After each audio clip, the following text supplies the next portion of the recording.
if you're like me, you probably love reading. But sometimes, do you struggle to write your own stories?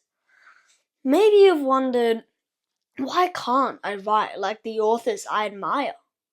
Well, guess what? The book we're reviewing today might just be your secret weapon. Hey everyone! Welcome back to Books with Frank. In this video, we are going to be reviewing an amazing book, The Moon is Down. This book has helped me greatly in writing, and it will help you get A+. Let me take you back to a time when I was first trying to write a short story for class. I had this cool plot in my head, but when I wrote it down, it felt flat. The characters didn't feel real and the descriptions were plain. I knew something was missing, but I couldn't find it. Then I read The Moon is Down by John Steinbeck and everything changed. This book didn't just tell a story, it made me feel like I was in the story. I could smell the cold air. I could feel the silence between the people. And that's when I realized description is at the heart of good storytelling. So, if you're a young writer trying to level up, stay with me, because The Moon is Down can teach you much more than you'd expect from a book. Now, before we jump in, let me ask you, what's the most powerful book you've ever read? And who's a character that feels so real you forgot that they were fictional? Tell me in the comments. I love seeing your recommendations. Now, let's talk about the author. John Steinbeck is one of America's most famous writers. He was born in 1902 in Salinas, California, and many of his books reflect the struggles of ordinary people in his time. You might have heard of Mice and Men, The Grapes of Wrath, or Tortilla Flat. These books are very famous. But here's something you might not know. The Moon is Down was written during World War II. It was actually banned in some countries because it inspired rebellion against Nazi occupation. That just shows the power behind this book. People secretly passed around like a message of hope. So it wasn't just a book, it was a weapon of resilience. The meaning was to encourage people to fight back, and it really works. Even me, sitting at home, had a desire to resist against some other unknown power, even though I wasn't in a war. John Steinbeck has written other influential books. He was so good at writing that he got the Nobel Prize in Literature in 1962. His book, The Grapes of Madness, which is one of his most famous works, is about displaced farmers in the Great Depression. His books contain meaning and power. And that really blew my mind. A story that could literally help people fight back with courage, literally influence what they thought of the world, that is the power of words. Now, close your eyes for this and try to imagine the storyline. The story begins in a quiet town that gets taken over by a surprise military invasion. The soldiers don't act like monsters, not at first.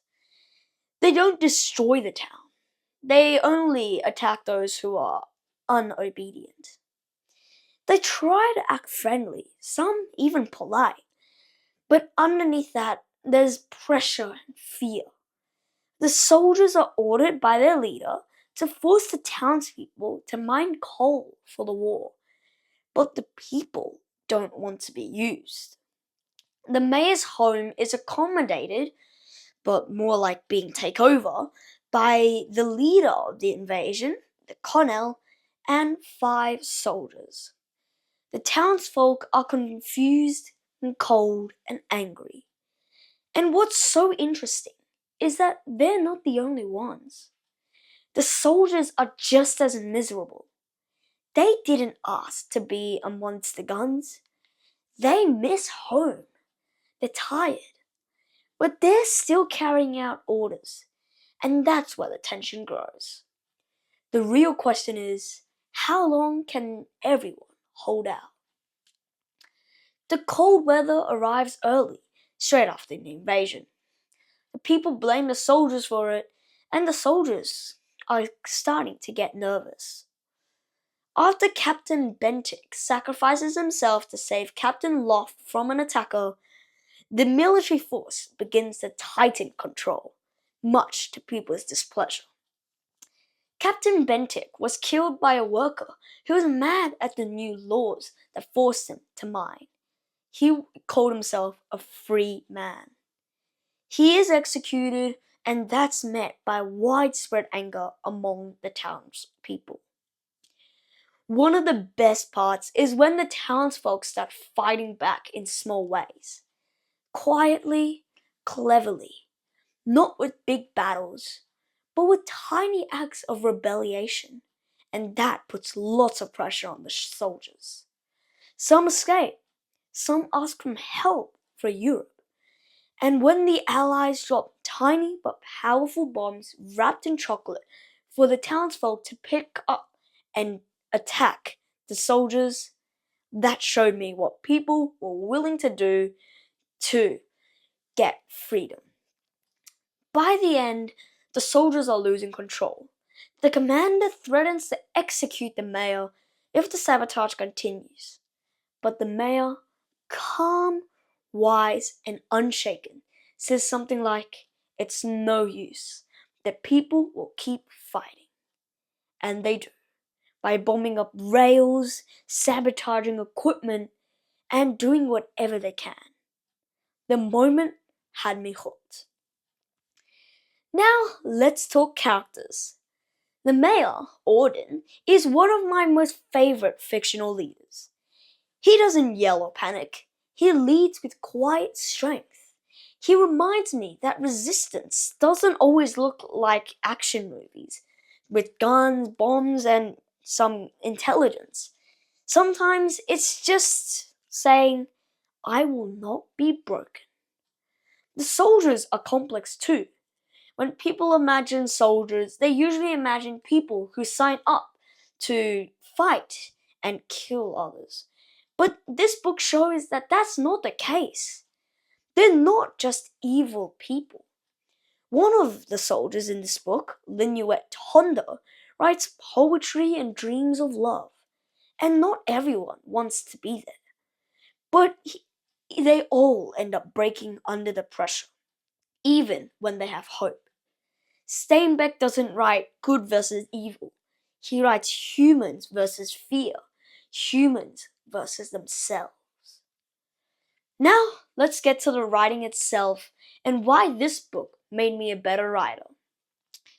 Steinbeck doesn't write words that are wasteful. His description is simple but full of meaning. For example, in a description, he describes the fireplace as a marble fireplace holding its little basket of red, flameless heat. And that's not a huge paragraph, but it's vivid. You can see it. When I started highlighting the lines, I wanted to realize what made description work. And you know what I realized? Good description isn't fancy, it's focused. It tells you exactly what to picture, and that's more important than random detail that people can't really understand. And it uses metaphor and personification to make it feel alive, which adds a second layer. To be more like Steinbeck, let's try this exercise. Look around the room and pick an object, maybe a lamp or a chair, and describe it in a way Steinbeck might. Be specific, add emotion. It's a great way to change your writer's eye. Let me just try it for a bit to show you what it might look like. In my room, I have 3 items that I'm gonna pick to describe. My first one is a Rubik's Cube. This Rubik's Cube has 6 faces like any other cube, and its design is intricate and simple in the same process. All the hidden layers that make it work are covered up by a small cool design of a black circle and a color that surrounds it. It's very easy to move, which is helpful when you want to solve it fast, but it's also sometimes annoying. I mean, sometimes the cube gets jammed because of a little bit of a movement. When I see an unsolved cube, I don't really like it, so I try to solve it. I went for this case because it's going to take a little too long. So, this is the Rubik's Cube done. The next item, a small chest Harry Potter pawn. This pawn reminds me of Reunion. It's just a bunch of Lego pieces, but they're put together to make this small white figure. It has a hat and it looks like any other soldier, and it's holding 2 short, small swords. And when I look at it, it makes me think of how sometimes the people who get controlled by others can feel so small. And it also gives me some hope by knowing that a soldier this small is still smaller than me and I still control it. Okay, that's that done. Now the final one is a pop mart.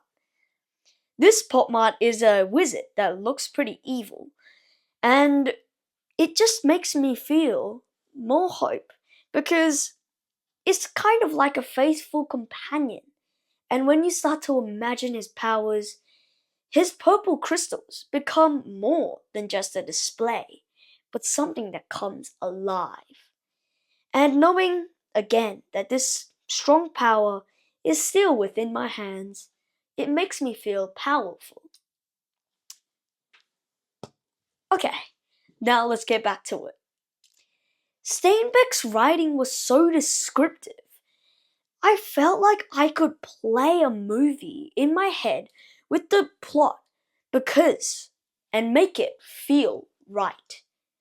Few movies and few books had that kind of power. This book is more filled with imagery than plot, which also makes it powerful. Other books kinda just cram storylines to fit the length of a book.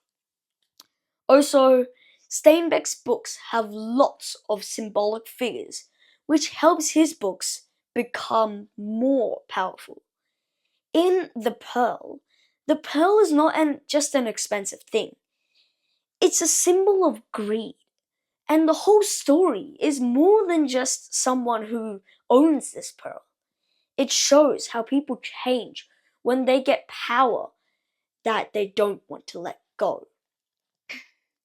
This was really adding extra depth, helping you learn lessons while exploring an amazing storyline. However, I won't lie, this book is not super easy, as all the other books. The first time I read it, I didn't fully get it. The pacing is slow, the language is quiet, and some of the meaning is hidden behind the lines. I didn't quite get what the story really meant. But that's what also makes it powerful. If you're a young reader, here's my tip. Don't rush it. Read it slowly. Highlight the description. Write down parts you don't understand and come back to them later. It's okay to read something twice. I did, for many other books as well. And that made all the difference.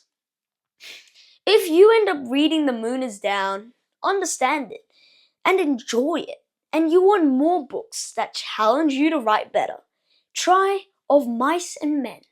It's shorter, but it packs a heavy punch. And of course, you can return to the fun books like Percy Jackson, but now with a sharper eye for what makes writing work. So, what makes a good narrative? For me, it's not just an exciting plot. It's emotion, it's clarity, it's description that paints a picture in your mind. Sure, a plot is important, but without those extra things, it's not perfect. Anyone can write an invasion story, but it takes a real writer to make you feel the cold, the silence, the fear, and the hope. And that's what The Moon Is Down did for me. And that's what I hope it can do for you. I give this book a 4 out of 5 star review. It's a little confusing at times and it has a lot of depths, which makes it hard for young readers to understand. So it's definitely not for everyone. But if you're serious about becoming a better writer, this book is gold. Thanks for watching Books with Frank. If you enjoyed this deep dive, don't forget to like, subscribe, and hit that bell so you don't miss the next one. And tell me in the comments, what book made you a better writer? Until next time, keep reading, keep writing, and stay curious.